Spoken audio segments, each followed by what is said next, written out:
This is Lyceum Magic Academy, a place renowned for its mystical prowess and secrets. Within its confines lies a notorious area called the Seventh Sealed Prison.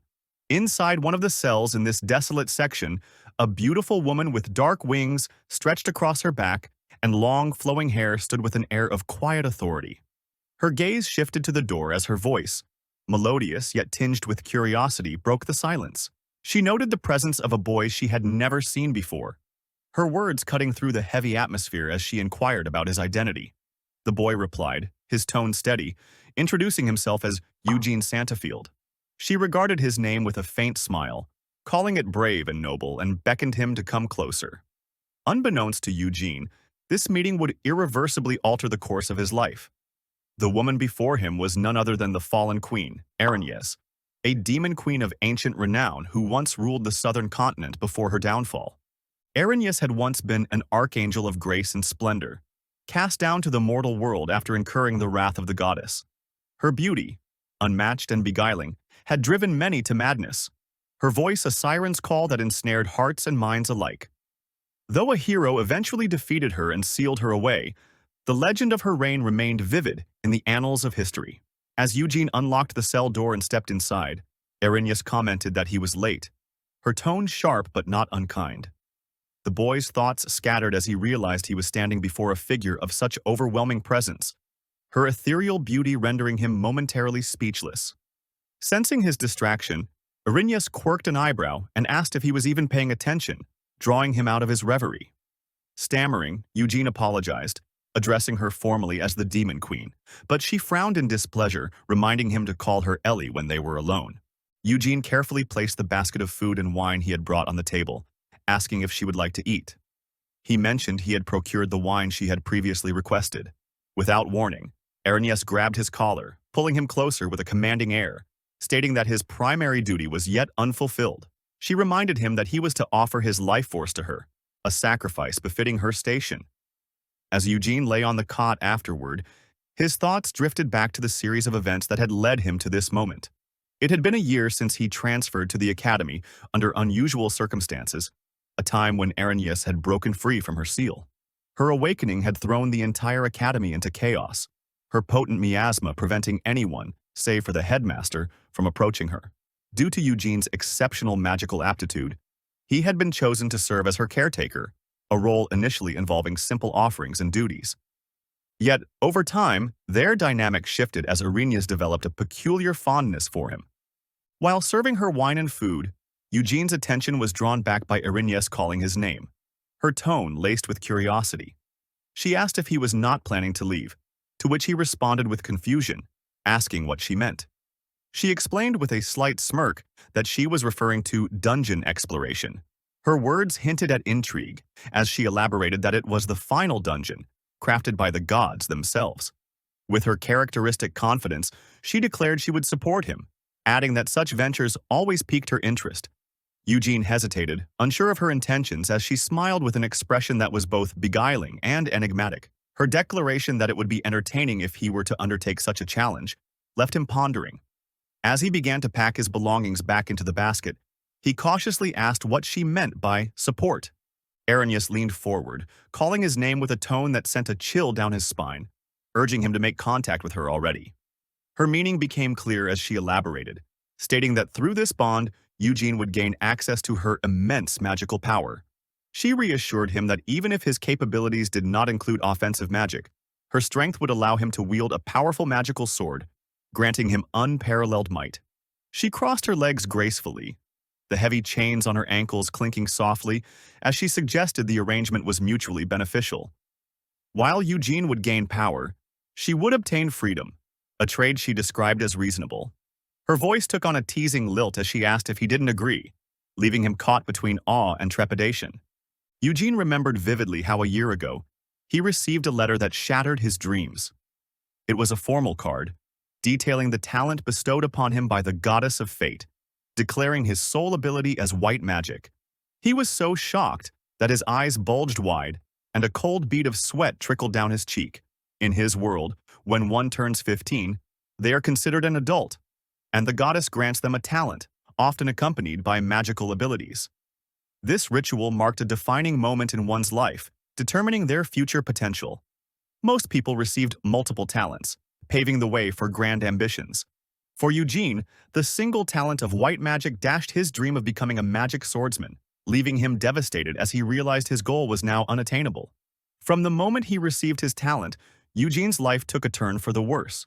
His classmates, who once admired him as the top student, mocked him mercilessly.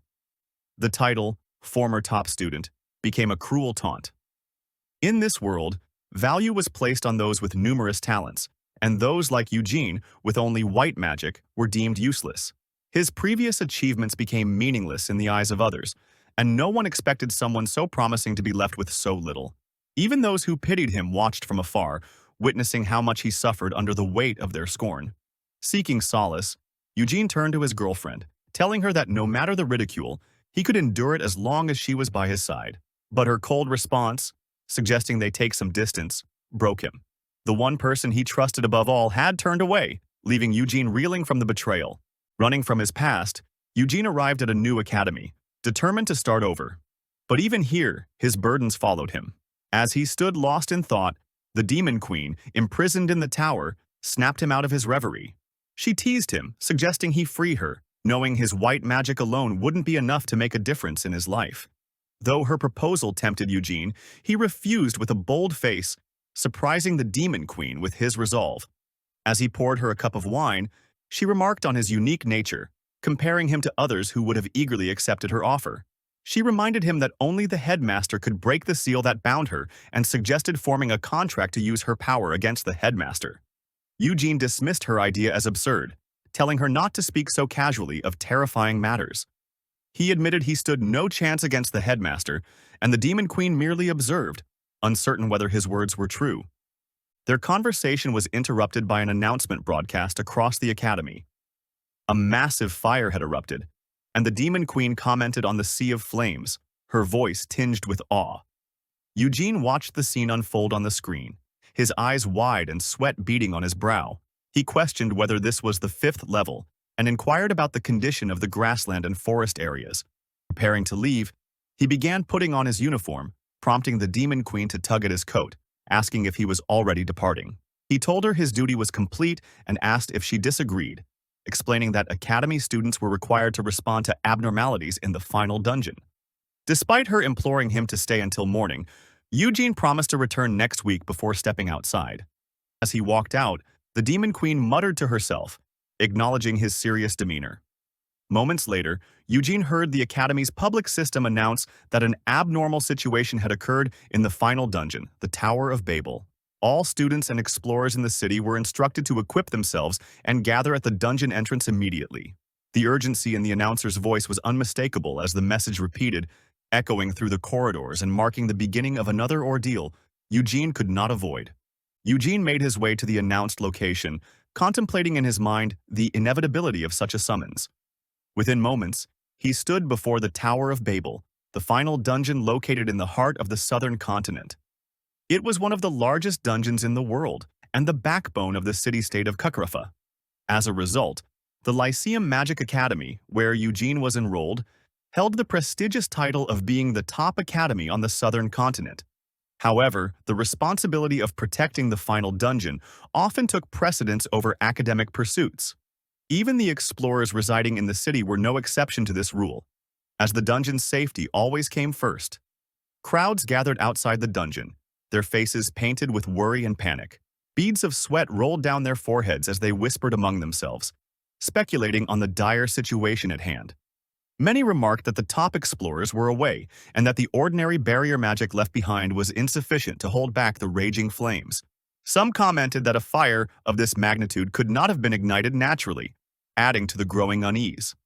Instructions were soon issued to rescue those left behind, investigate the cause of the fire, and begin efforts to extinguish it. Students gathered their kits and prepared to enter the dungeon. Eugene was later seen deep inside, standing on the 5th level of the final dungeon, where the flames burned intensely around him. The heat was suffocating, and the air was thick with smoke, yet he pressed forward. As he moved through the inferno, he reflected on the nature of the flames, noting their unusual intensity. He concluded that this was almost certainly the work of a fire-attributed monster. This train of thought led him to recall the Demon Queen's offer to form a contract with her, granting him access to a powerful magic sword. However, Eugene quickly dismissed the idea, reminding himself that releasing the Demon Queen, who once ruled half the world, for such a selfish reason was out of the question. As he dispelled the flames before him, Eugene froze in shock upon discovering a young girl seated amidst the fire. She appeared calm, unaffected by the flames that surrounded her, which only heightened his suspicions. He wondered if she had been left behind, but the realization struck him that she was not an ordinary human. Observing her closely, he noticed that the flames seemed to emanate from her very being. Eugene speculated that she might be a monster in human form, leaving him uncertain about what to do next. His thoughts raced as he considered his lack of means to combat such a creature. However, his train of thought was interrupted when the girl began to cry, prompting him to ask if she was all right. Her response was a jumble of unfamiliar words that Eugene could not understand, confirming to him that they did not speak the same language. Eugene extended a fire-resistant cloak to the girl, motioning for her to cover herself. Her initial reaction was one of shock, but as she wrapped herself in the cloak, the flames on her body began to subside. This small gesture seemed to convey his intentions, and the girl appeared to understand that he meant no harm. Standing up, she regarded him with cautious gratitude. Eugene, relieved that his intentions had been conveyed, stretched out his hand and suggested they leave together. The girl hesitated momentarily, her arm still partially engulfed in flames, before attempting to take his hand. As she reached out, Eugene caught sight of her genuine expression, causing him to wonder if she truly was a kind soul despite the ominous circumstances. The moment their hands touched, the girl's eyes glowed with delight, and she let out an exuberant exclamation. However, her sudden burst of energy quickly faded, and she collapsed into unconsciousness. Eugene caught her before she could fall, realizing that she had simply lost consciousness. At the same time, he noticed that the intense flames around them were beginning to weaken.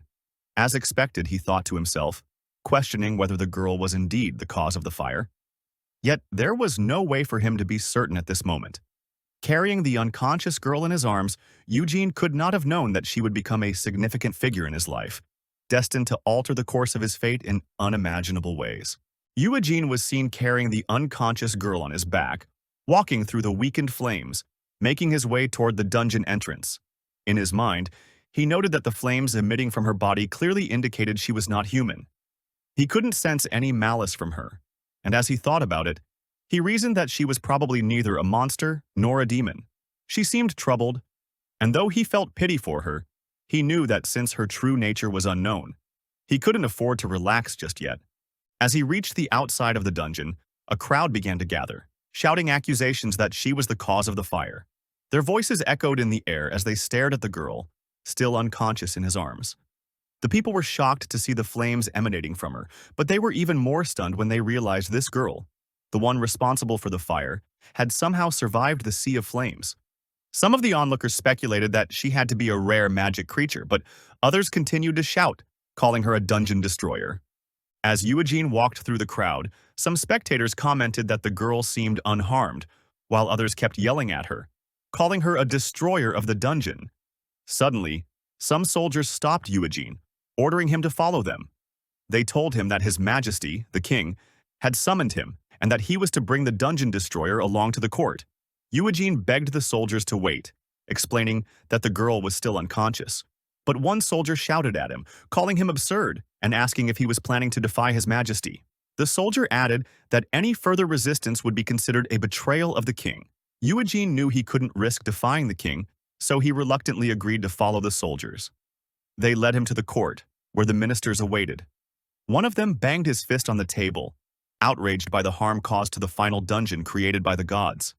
His voice was filled with rage as he declared that a dungeon destroyer deserved special punishment. Another minister, one belonging to the left faction, smiled slyly as he commented on the rare magic abilities the girl must possess, suggesting they use her as a cornerstone for progress. A third minister, looking more like a warrior, pointed out that they needed to verify the truth of the girl's actions first, questioning if everyone else agreed. Eugene understood that the dungeon city of Karaf, where he lived, was surrounded by three major powers: the Cardia Holy Kingdom, which revered the final dungeon and would never forgive any dungeon destroyer; The Blue Sea Federation Republic, made up of numerous smaller nations known for their fierce and cunning disputes, and his own homeland, the Grenflair Empire, which advocated for imperial supremacy. Karaf was an independent state, but because representatives from all these powers mingled there, jurors were selected from each faction to avoid favoritism during trials. One of the ministers commented that there was already enough evidence to accuse the girl, asking if anyone failed to notice the flames coming from her body. Another minister replied, suggesting that the girl might have been unable to control her powers, proposing that it could have been an accident. They questioned if a death sentence wasn't too hasty, pointing out that they couldn't even communicate with the girl to ask her directly. The first minister replied that emitting flames from her body was terrifying and insisted that the soldiers execute her immediately. The second minister, however, ordered that she be captured alive, knowing that even though they didn't fully understand her true nature, it wasn't right to kill her without knowing more. Eugene, standing at the edge of the room, knew that even if they didn't know the girl's true nature, it didn't justify them beating her to death. Suddenly, a mysterious presence was felt from upstairs, and an arrow was shot at the girl, aimed to execute her on the spot. But Eugene was quick enough to deflect the arrow with his magic, pulling the girl out of harm's way just in time. His heart raced as he realized that things had escalated much faster than he had anticipated. Eugene stood in the courtroom, his gaze sweeping over the assembly of court members. Without hesitation, he addressed the gathering, asking if they could discuss matters in a more rational manner. The room fell silent as many of the court members were taken aback by Eugene's boldness. The mere fact that he had spoken up so suddenly had them questioning if he had somehow breached the barrier magic.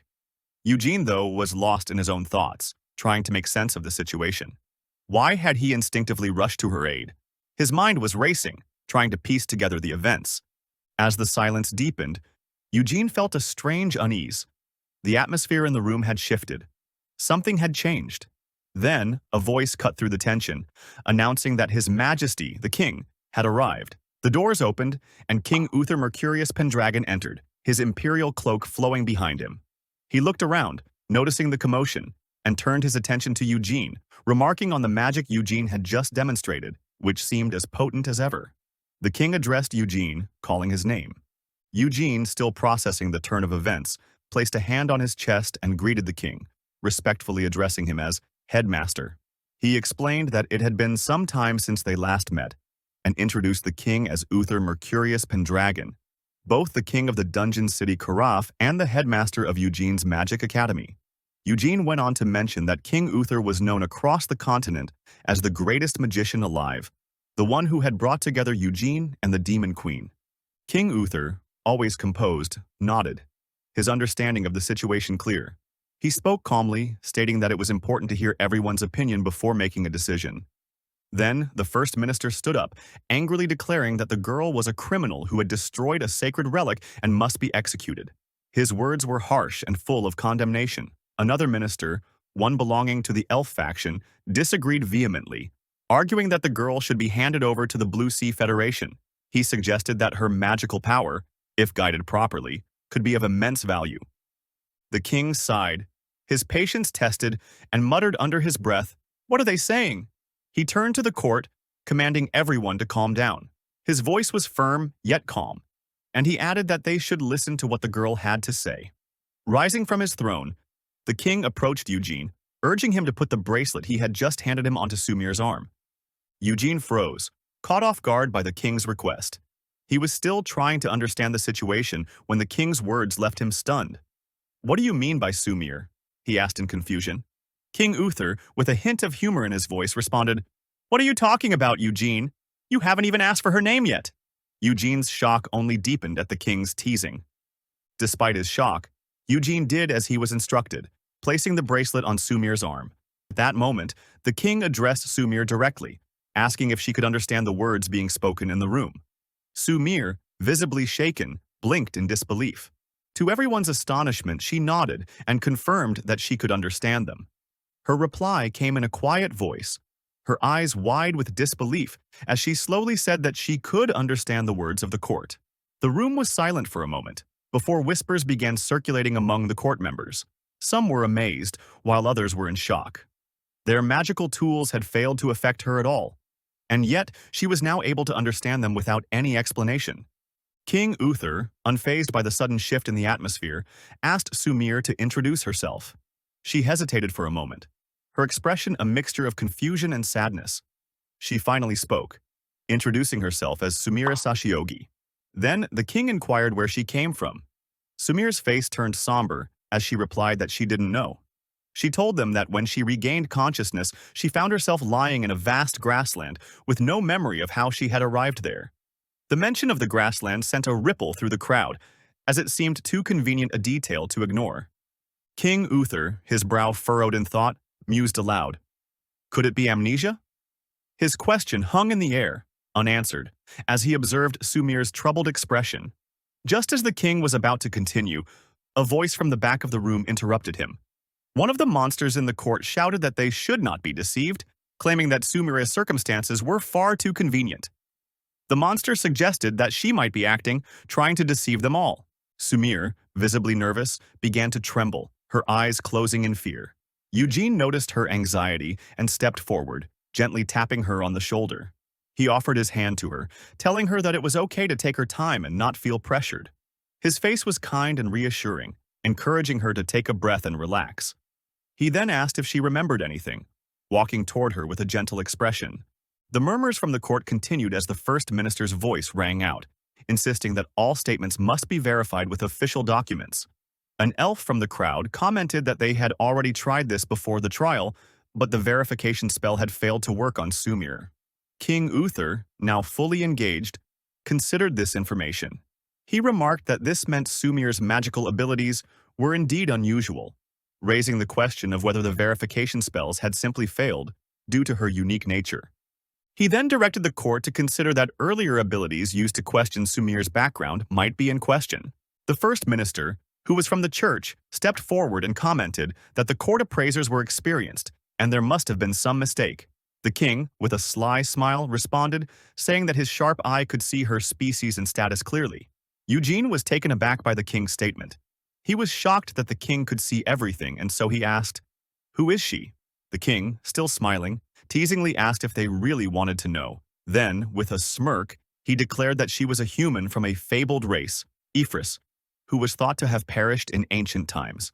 Eugene was stunned by this revelation, fully aware that in the mythological era, one of the races that existed before humans had vanished, leaving behind only legends of their destruction. And now, to hear that such a race might have revived itself, it was unbelievable. The king continued, explaining that this girl was not a native of this world.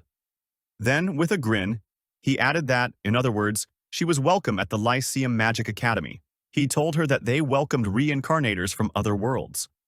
The room fell silent with shock, and the girl herself looked as though her mind couldn't process the truth.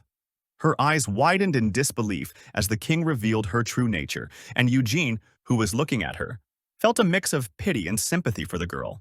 She was clearly trying to understand her new identity and existence. Rumors started to swirl through the court, with people questioning whether she was truly a reincarnator from another world. Everyone seemed to be asking each other the same question, with some even whispering in disbelief.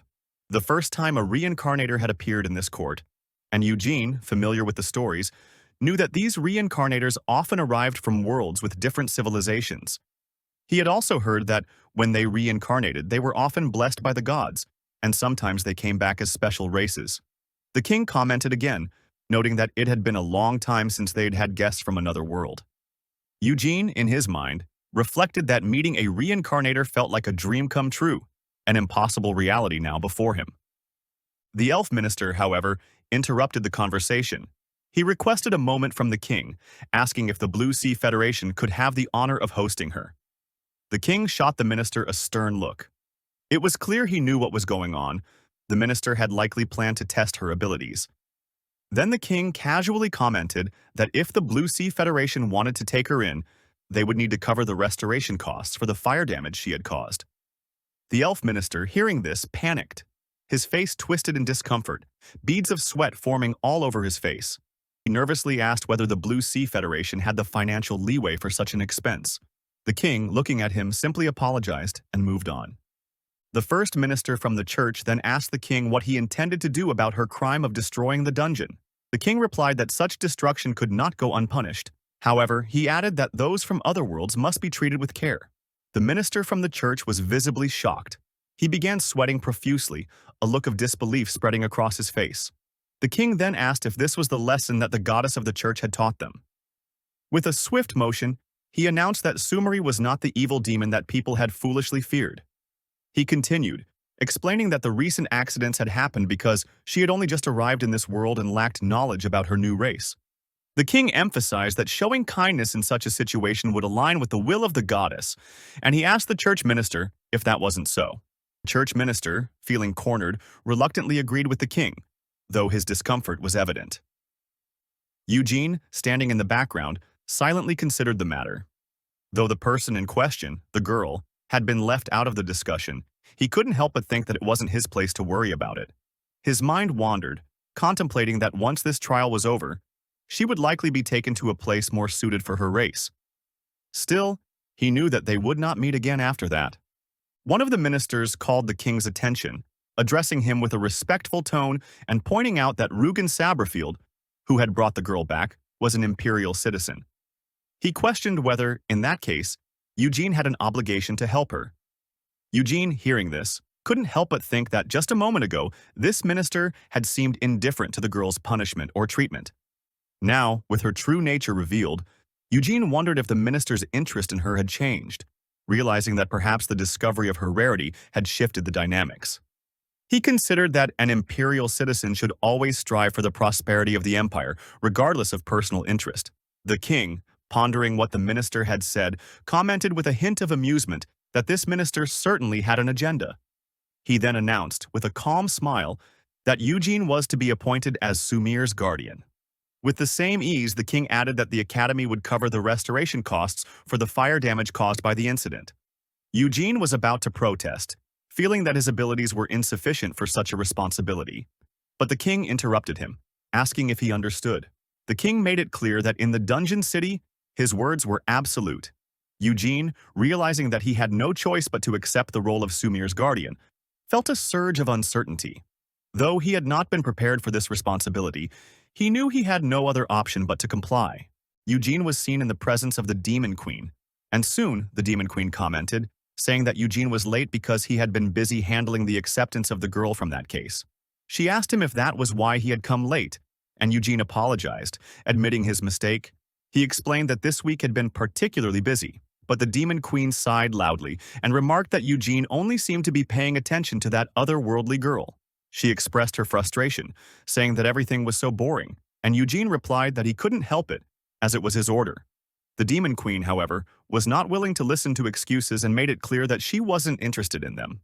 Seeing her like this made Eugene realize that her mood was worse than usual, and he thought to himself that he couldn't let the Demon Queen find out that after this, he would be meeting with Sumeri-san. Sumeri was seen dressing up in front of the mirror. As soon as she finished, she was picked up by Eugene, who announced that he would show her the academy right away. Sumeri replied that she would be in his care. Days passed, and it had now been a week since she had arrived in this world. She could remember nothing other than her name, Sumeri Sashugi, and the fact that she had been reincarnated as an Ifris of the fire god tribe. Her body emitted flames now, a constant reminder of her new identity. Sumeri knew she had seen senseless things and faced terrifying situations, but being safe at the academy was something for which she was grateful. In the past week, all she could recall were vague memories of her family, and even those were fading like a dream. This made her wonder if her previous life was just an illusion. As she looked out of the window, she thought about it more, questioning who they were and wondering if this was truly the case. But right now, she didn't have time to think about those things. Lost in her thoughts, she was snapped out of it when Eugene called her attention, calling out her name, Sumira-san. She froze, staring straight into the window. Seeing her like that made Eugene call out to her again, saying her name a bit louder. Sumeri snapped out of her trance and started running towards him. Eugene began showing her around the academy, pointing out where people dueled, and bringing her to a section of the school called the School Affairs Division. Sumeri commented that this place was beautiful, and Eugene then directed her attention to another place. As they were walking, a man asked if she was Sumira Sashugi. Sumeri, still traumatized from what had happened in the courtroom, turned away from the man who had just asked her name. She was shaking, wondering what she would do, if this person turned out to be scary like the others before him. It seemed like Eugene could read her thoughts, and he touched her shoulder gently, calling her by her name and telling her to calm down.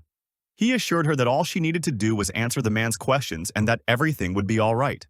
The man, who wore glasses, repeated the question, asking if she was Sumire Sashyugi. Since Eugene was with her, she found the courage to answer him. She replied, confirming that she was indeed Sumire. The man in glasses then handed her an important document, her student ID and handbook. She was shocked, realizing that these were her means of identification. The man told her that the documents contained personal information, such as her skills and status, and advised her to handle them with care. He then welcomed her to the Lyceum Academy.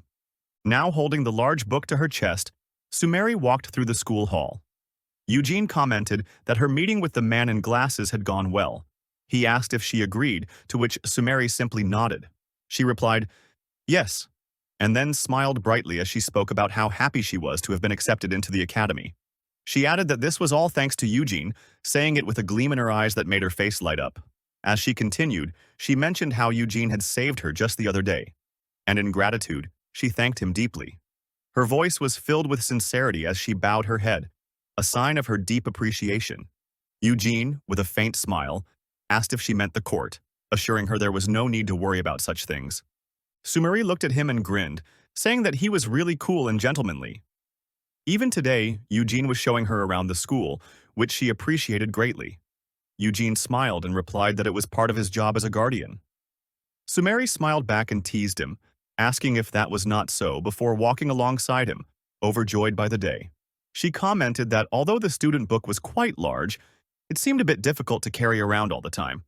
Eugene then called her attention, advising her to hold the student book tightly and try to close it. She was surprised at first, not understanding why, but as soon as she tried it, she was amazed. The student book disappeared from her hands, making her eyes and mouth widen in shock. Eugene told her that she could retrieve the book anytime like this, showing her how it was done. She repeated the process, and the book reappeared in her hands with a flash of magic. Eugene watched in awe, shouting, "Whoa!" She couldn't help but laugh at the magic and how convenient it was. Eugene explained that the student book had to be large by necessity because the student's identity was needed for various purposes, such as when entering other countries or public facilities. Sumire nodded, understanding, before commenting again about how convenient it was, especially when compared to the usual cumbersome size. As they continued walking, a group of students passed by, and one of them playfully threw a pebble at Eugene. Eugene turned to them, asking why they had done such a thing, telling them it hurt. The students, startled, apologized, but one of them boldly approached Sumire and commented that she was quite cute. He even went as far as to tell her that it was perfect, and he was free, suggesting she should hang out with them for a while. Before she could react, the guy reached out to grab her, but Eugene quickly intervened, grabbing the guy's hand and telling him to stop. Sumire was stunned. Eugene had stepped up for her in that moment. The guy, furious, yelled that Sumire must be with this useless guy, referring to Eugene. The tension grew as the guy shouted at Eugene to let go of his hand, calling him a coward. He jerked his hand out of Eugene's grip, but no matter how hard he tried, he couldn't shake off Eugene's hold. The frustration was clear on his face as Eugene's grip remained firm. The guy shouted again, demanding Eugene let go, warning him that he would end up hurting him. Eugene calmly replied that if things got to that point, he would just cast healing magic on the guy. The other students watched, exchanging glances and muttering among themselves. One of the guys, a bit bolder than the others, commented that Sumire must be the one from another world. The others seemed to catch on, with one of them saying he had seen her through the satellite system. They continued talking among themselves, questioning if it was right for someone from another world to be here.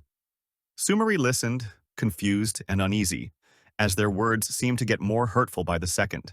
Her nervousness was reaching its peak when the guy loudly asked why someone of unknown nature was wishing to stay at the academy. Sumire, though shocked to hear this, quickly reassured herself in her mind. She told herself that even if they said these things, she had only been invited here as a reincarnator. She reminded herself that it was true. She was of an unfamiliar nature, and the only reason the academy had given her a place to live was because she came from another world, not because of who she was as a person. She continued in her mind, telling herself that even if her memories never returned, she could still live here. But then she questioned if it would be okay, asking if that wouldn't feel the same as living with something missing. She didn't want that, but by now, a feeling had washed over her, and she realized that Eugene had already loosened his grip on her hand, having done so of his own free will.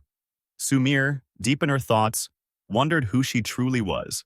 With a delighted and excited expression, she finally spoke aloud to Eugene, telling him there was something she needed to do. She snapped out of her thoughts, urging Eugene to keep moving. She promised herself she would remember this moment.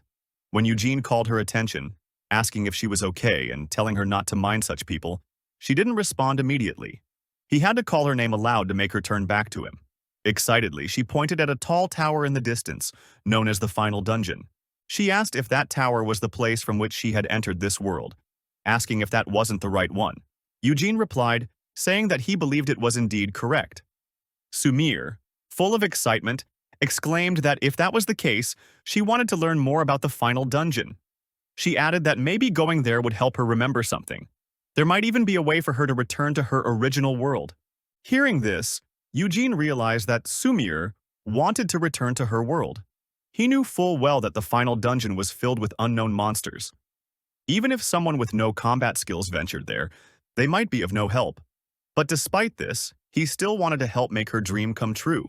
He told her that they would go there together, and she was overjoyed to hear this. Eugene was seen in the presence of the headmaster, who was also the king, as he asked how Sumire had been after the whole court issue.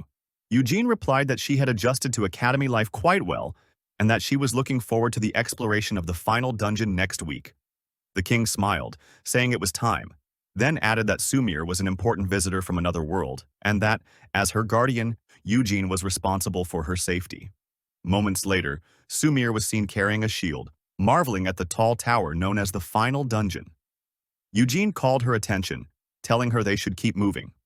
She responded that she wasn't comfortable with his honorifics, asking if she could speak casually with him, begging him to allow it. Eugene felt unusually distant when he used those honorifics, but he knew it wasn't that he minded. He understood that it would make cooperation easier once they were inside the dungeon. He agreed, telling her she could speak casually, and she was slightly flustered, surprised to hear this. They stepped into the Final Dungeon, and Sumire was shocked as she took in the bustling market on the first floor. Her face flushed, and her eyes and mouth were wide open in awe. She asked if there was really a shop inside the dungeon. Eugene replied that the first floor was indeed a market area. Sumire was taken aback and asked what he was talking about. Eugene explained that the actual exploration started on the second floor. He added that they could use the elevator to get up, and for any floor they had previously visited, they could use it to return instantly. He continued, mentioning that since she had been found on the fifth floor, they could take the elevator there. Sumire was a bit shocked, commenting that this was convenient. She then asked which floor they could go up to, and Eugene replied that they could go up to the ninth floor. As they were speaking, a loud shout interrupted them. Eugene recognized the people as from the Azure Sea Federation, and a bald man cheered, commanding his subordinates to hurry up. He declared that this time they would conquer the floor. Eugene commented to Sumire that these were also hot-blooded people like this, telling her to ignore such individuals. They watched as the group of excited people prepared themselves to follow the bald man in an attempt to conquer a particular floor of the dungeon. Eugene then asked Sumire if they should take the stairs for today, and she replied affirmatively. As they climbed the stairs, Eugene knew the goal this time was to get Sumire used to the dungeon. He also knew it was best not to get involved in unnecessary situations. Before long, they arrived on the second floor, known as the grassland area, where vast fields stretched out before them. They moved through the second floor, and Eugene told Sumire that monsters could appear from here on out. He then told her that he couldn't use attack magic and explained that the range of his barrier magic extended only a few steps around him. He advised her to stay close to him. Sumire asked him what he meant by not being able to use attack magic, and Eugene explained that, generally, when fighting monsters, one imbued their weapon with magical power. Without this, a plain weapon was almost useless. He then removed a small knife from his belt, offering it as an example. He told her to take the knife, and then, in a quick motion, he cut his finger with it, making blood spill out. Sumire was shocked, not expecting him to go so far just for an explanation. Eugene could see the concern in her eyes as she called out his name in shock. His wound was deep, but he calmly reassured her not to worry. With a small smile, He showed her the injury, and she was stunned to see that it was already healing. The wound was closing up as if the pain had never been there. Eugene explained, saying that he had imbued his explorer knife with magic, which was why it glowed so brightly when he used it. He demonstrated by quickly stabbing it into his own finger, but instead of wincing in pain, he pulled it back out unscathed. She stood frozen, unable to believe her eyes. He had feared that the glowing knife would cause significant damage, but instead, Eugene was completely unharmed. She asked, "How was that possible?" Eugene gave her a small smile and explained that it was a result of his ability, which he called zero attack power. He clarified that when he was struck by a weapon containing magical power, the magic healed him instead of causing harm. She was shocked by the concept, realizing that this meant Eugene could not fight back in the traditional sense, but at the same time, he was nearly invincible. He laughed softly, saying that if it were a one-on-one fight, he could still handle things normally. He reassured her that if they ever found themselves in danger, he was capable of getting them both out of trouble. By now, they had reached the 5th floor of the Tower of Babel, where the atmosphere was thick with green moss and grasses. As they walked through the quiet floor, Eugene thought to himself, wondering why there were no monsters here. He had expected some kind of challenge by now, as every floor had previously held some kind of danger. He suspected that these monsters were likely scared of Sumir's immense magical power, and weren't coming out as a result. He couldn't help but reflect on the influence Sumir's magic had over this place. He had never imagined it would be this strong. Eugene also thought that perhaps this was the perfect opportunity for him to gain some battle experience, but seeing Sumir standing still and quiet made him call out to her. Sumir turned to him and asked if this was the place where he had found her. She said she thought she would be able to recall something once they reached this spot. She mentioned that the scenery had changed, and Eugene knew she was right about that. The area around them looked different from the last time. Eugene had initially thought that Sumir should first get used to the labyrinth before they continued their search for clues, but he knew that Sumir wasn't like others. This place, which had once been a scorched field, had been returned to its natural state thanks to the elf repair magic used in the final dungeon of Babel.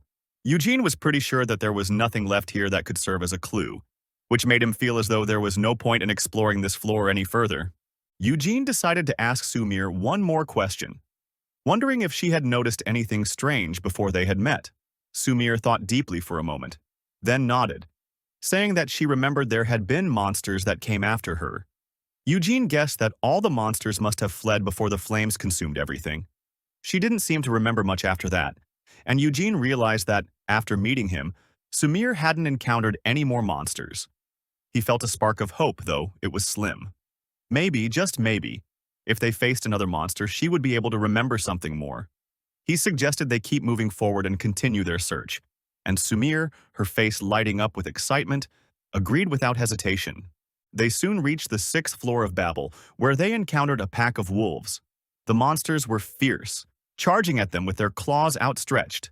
Sumir, gripped by adrenaline, shouted Eugene's name as they prepared to fight. Her hands shook as she held up her shield, her fear palpable. Eugene called out to her, telling her to calm down and observe the wolves carefully. But as she continued to shake uncontrollably, he couldn't help but think that it might be too much to ask her to remember everything right away. He tried to reassure her, but the situation was getting more dangerous by the second. As the wolves bared their fangs and charged, Eugene's mind raced. It wasn't the right moment for Sumir to focus on her memory. They needed to survive this first. Eugene told her to focus on combat for now, but he couldn't help the nagging feeling that this moment was crucial for her. If they could just survive this encounter, he hoped that something would trigger her memory.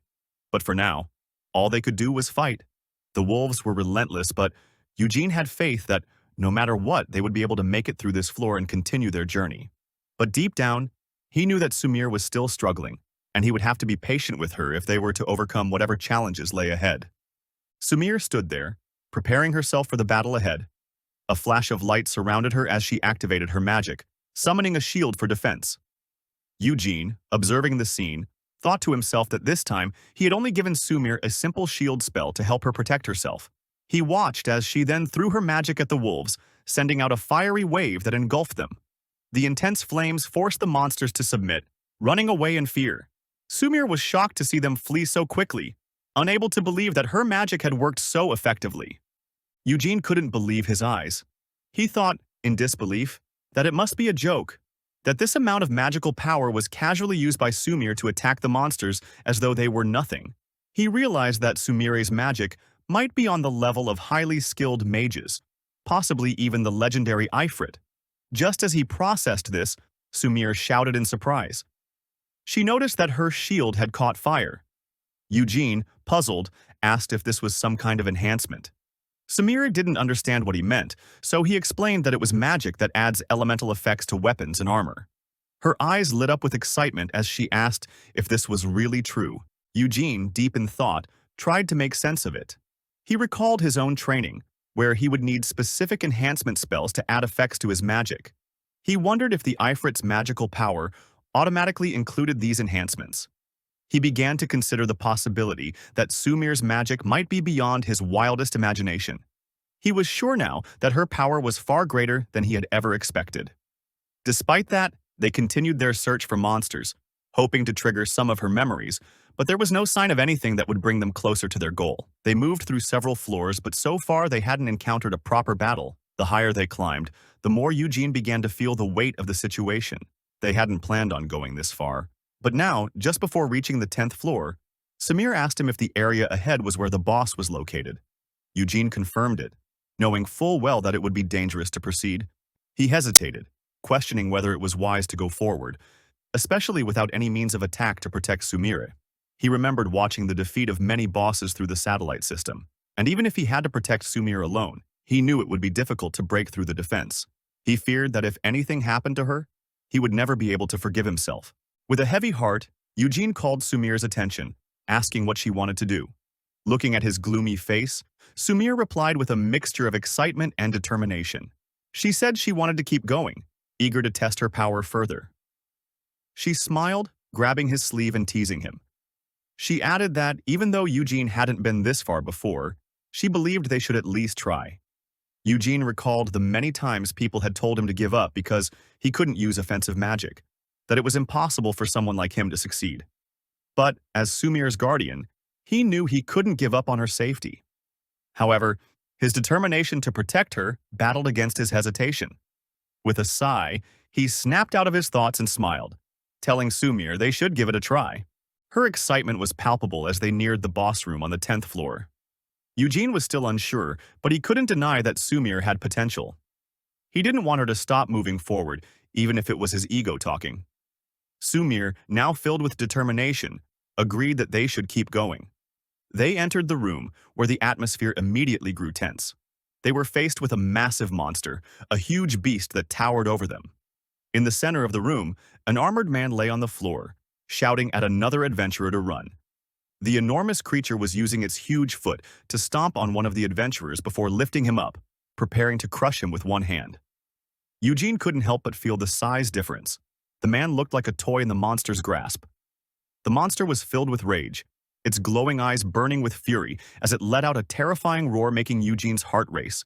Egun instructed Sumire to pay attention as he explained the rules of challenging a floor boss. He emphasized that one must officially declare the challenge for it to be recognized as a legitimate raid. Without such a declaration, the battle would not be acknowledged by the dungeon authorities. Egun added that their plan was to observe the floor boss and decide their course of action based on what they saw. As they stood at a safe distance, Egun recognized a group of adventurers facing the floor boss. These adventurers were from the Blue Water Federation, a group they had encountered on a previous floor. The floor boss, a gigantic monster, was unleashing devastating attacks on the adventurers, injuring many of them. Sumire grew increasingly uncomfortable as she watched the brutal scene unfold. Unable to bear it any longer, Sumire expressed her frustration and decided she had to intervene. Her sudden reaction caught Egun off guard, who was shocked by her resolve to help. As she moved to act, Egun urgently stopped her, pointing to the sky to redirect her attention. Following his gesture, Sumire noticed a small drone hovering above, which Egun identified as a device used by dungeon officials to monitor battles. He explained that entering the challenge area without permission would result in punishment and, in the worst-case scenario, they might never be allowed to explore the tower again. Sumire was horrified by this revelation, her face reflecting her disbelief as she questioned the fairness of such a rule. Seeing her distress, Egun sighed internally, empathizing with her desire to help. He also wished to intervene but knew their hands were tied. The adventurers had already declared their raid, and outside interference was strictly prohibited. Egun reminded her that outsiders could only enter the challenge area if a formal request for assistance resistance was made by those already engaged in the battle. Sumir's expression became even more horrified, pitying the adventurers struggling against the relentless monster. Observing her reaction, Igun reflected silently that the rule was indeed cruel, but he believed it was necessary for Sumir to witness the reality of battles in the dungeon. He hoped this experience would teach her about the harshness of the battlefield. Sumir reluctantly continued to watch as the adventurers were repeatedly struck down by the monstrous foe. The adventurers were clearly outmatched, their efforts seeming futile against the overwhelming power of the floor boss. One adventurer, barely conscious, crawled towards Egun and Sumir. With his remaining strength, he called out for help, speaking on behalf of his defeated teammates. His comrades were either unconscious or too injured to move, leaving him as the last person standing. Hearing his desperate plea, Sumir instinctively moved to assist, but Igun held her back, urging her to stay put. Instead, Igun leaped forward, deciding to confront the floor boss himself. Sumira was stunned by his sudden decision and stood frozen in disbelief as Igun charged toward the massive monster. Her face turned pale with fear as she watched Igun approach the towering beast. A cold sweat formed on her brow as she struggled to process the scene unfolding before her. The monster let out a deafening roar, shaking the ground beneath their feet. Without hesitation, Igun stood firm, unflinching in the face of the beast's menacing presence. The monster swung its massive weapon with incredible force, aiming directly at Igun. The sheer impact of the attack sent a shockwave through the area, covering everything in a thick cloud of dust and debris. Sumir was overwhelmed with fear and worry as she saw the scene unfolding before her. Her voice trembled as she screamed Eugene's name in terror. The thick smoke from the monstrous attack cleared slowly, and to everyone's amazement, Eugene stood firm, effortlessly blocking the gigantic assault with a magical shield using just one hand. Sumir's heart raced as shock and disbelief consumed her. Eugene remained calm, turning his attention to the adventurers who were still conscious, urging them to assist their comrades and retreat from the area immediately. The adventurers, shaken but determined, responded with agreement, and their commander instructed his subordinates to leave the floor boss immediately. The colossal monster, enraged by its failed attack, roared in frustration. Its massive leg rose into the air, preparing to stomp Eugene into the ground with the full force of its body. Eugene, undeterred, raised his glowing magical shield once more, the light emanating from it almost blinding. As the monster's enormous foot collided with the shield, Eugene's strength held firm. In his mind, he reassured himself that while they might not be able to defeat the floor boss outright, it did not mean they would fall here. He silently encouraged himself to hold on a little longer as the shield, known as the Great Shield of Light, continued to withstand the relentless force of the monster's attack. The monster, realizing its stomping was ineffective, directed a powerful blow at Eugene with its massive arm. The impact between the blow and Eugene's barrier resulted in a thunderous sound that echoed across the battlefield. The ground trembled, and those watching were momentarily stunned by the sheer force of the collision. Sumira's mouth hung open, her wide eyes filled with shock, unable to comprehend the level of power Eugene displayed. The other adventurers were equally astonished, their minds reeling at the sight of a lone man blocking the attacks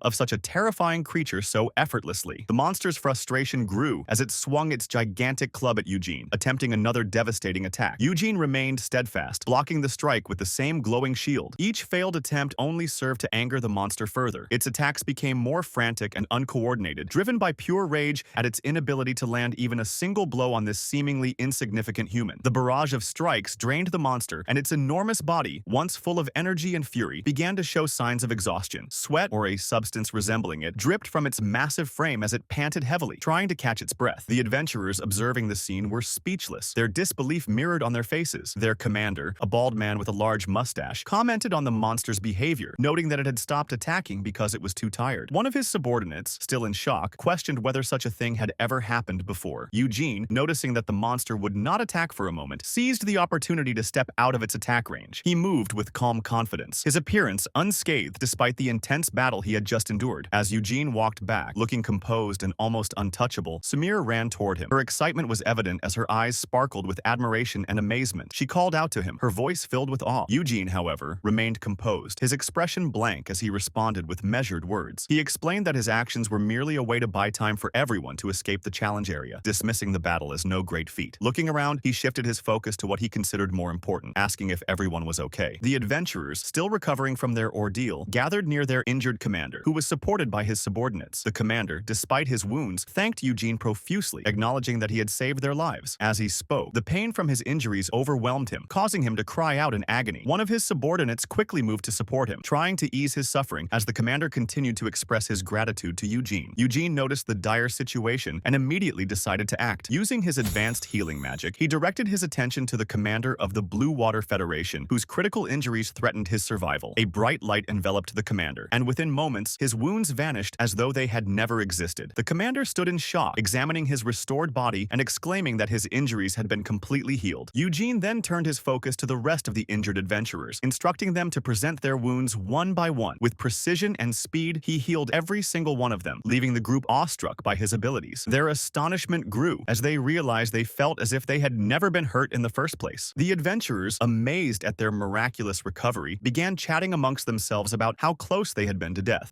Gratitude and relief washed over them as they expressed their disbelief at being saved by such a young man. Eugene, however, seemed distant, staring into space and reflecting on the scene. He thought about how everyone injured was now fully recovered, but lamented that this encounter brought no new clues to help Sumire uncover her past. While he considered the situation, he also realized with some regret that Sumire had witnessed this grim scene. Despite the troubling nature of the events, he wondered if such exposure might prepare her for more challenges in the future. Eugene decided it was time to bring their involvement to a close. Calling out to Sumire, he suggested they call it a day. Sumire was taken aback by this sudden decision and hesitated, unsure of what to say, but eventually prepared to leave with him. As the two turned to depart, the commander of the Blue Water Federation interrupted with a request. He expressed his heartfelt gratitude and pleaded for Eugene to lend his strength to their cause. The commander humbly explained their dire situation, pointing out that with their current strength, defeating the floor boss was impossible. The commander, a bald man with a determined expression, continued to emphasize how Eugene's earlier performance had been nothing short of extraordinary.